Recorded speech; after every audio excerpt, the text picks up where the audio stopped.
Assalomu alaykum aziz vatandoshlar, yurtdoshlar, musofirdagi akalar, opalar. Bizlar Qashqadaryo viloyati G'uzor tumanidan murojaat bilan chiqyapmiz. Xo'jayinim Safarov Murodilla uzoq yillardan beri jigar sirroz kasalligi bilan kurashib kelmoqdalar. Hozirda ahvollari ancha og'irlashib qolgan. Ancha yillar davomida davolandilar, lekin davolanishlari natija bermadi. Ichki qon ketish, qon qusish bilan больницalarga yotib chiqdilar.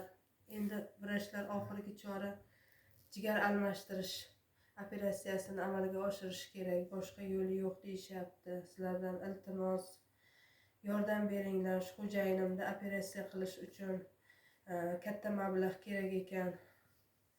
Saxovatpesha insonlar farzandimni baxtiga, meni baxtimga shu xo'jayinim ham sog'ayib, sog'lom insonlar qatoriga qo'shilsinlar. Iltimos, shu videomizni ko'rib turgan barcha xalqimiz befarq bo'lmanglar, yordam beringlar.